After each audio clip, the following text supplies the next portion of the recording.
కథ పేరు అరణ్యంలో అద్దం. ఒక నిశ్శబ్ద అరణ్యంలో ఒక చిన్న అమ్మాయి తన రూపాన్ని ఏ విధంగా చూసిందో ఈ కథ ద్వారా మనం తెలుసుకుందాం. పచ్చని అడవుల చుట్టూ ఉన్న ఒక ఊరిలో అనయ అనే ఒక తెలివైన అమ్మాయి ఉండేది. ఆమె తెలివైనదే కానీ ఆమె మాటలు, ఆమె ప్రవర్తన ఇతరుల మనసును చాలా బాధ పెట్టేవి. తన అవ్వ అయిన లీలమ్మ ఒక రాత్రి తనకు ఒక పురాతన కథను చెప్పింది. అడవి మధ్యలో ఒక అద్దం ఉంటుంది. అది మన ముఖాన్ని కాదు, మన మనసును చూపిస్తుంది అని అవ్వ తనకు చెప్పింది. అదేమి విచిత్రం అవ్వ అని అనయ ఆశ్చర్యపడుతూ ఆ అద్దం గురించి బాగా ఆలోచించసాగింది. నేను చూడొచ్చా అవ్వ అని అడిగింది అనయ. అప్పుడు అవ్వ నువ్వు కూడా చూడొచ్చమ్మా అని చెప్పింది.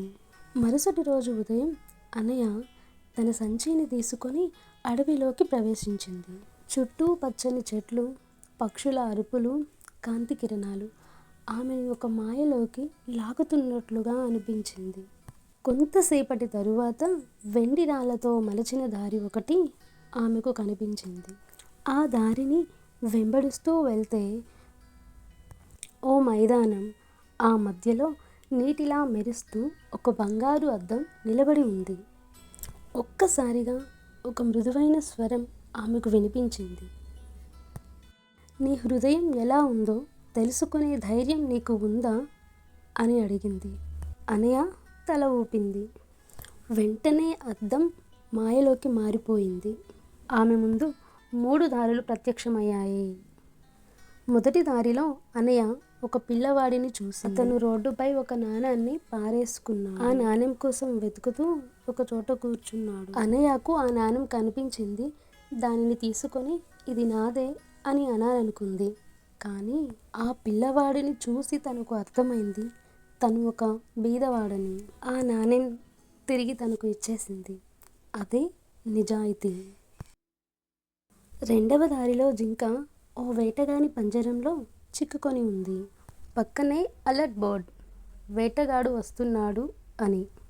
ఆ అలర్ట్ బోర్డ్ చూసి అనయ వెనక్కు వెళ్ళిపోయినా ఏమాత్రం కష్టం ఉండేది కాదు.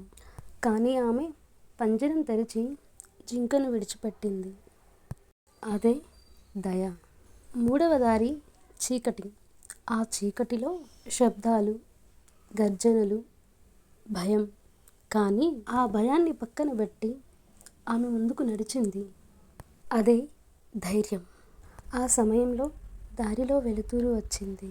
అద్దం మళ్ళీ ప్రత్యక్షమైంది. అనయ తన ప్రతిబింబాన్ని చూసింది.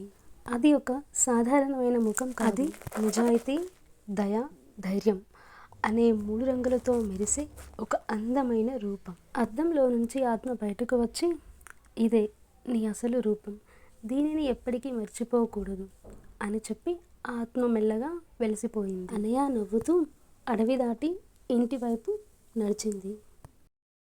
ఇప్పుడు ఆమె మారింది. ఇక నుంచి ఆమె మాటల్లో దయ, చర్యల్లో ధైర్యం, మనసులో నిజాయితీ నిలిచిపోయింది. నీతి, నిజాయితీ, దయ, ధైర్యం ఉన్న మనిషే నిజంగా అందంగా కనిపిస్తారు.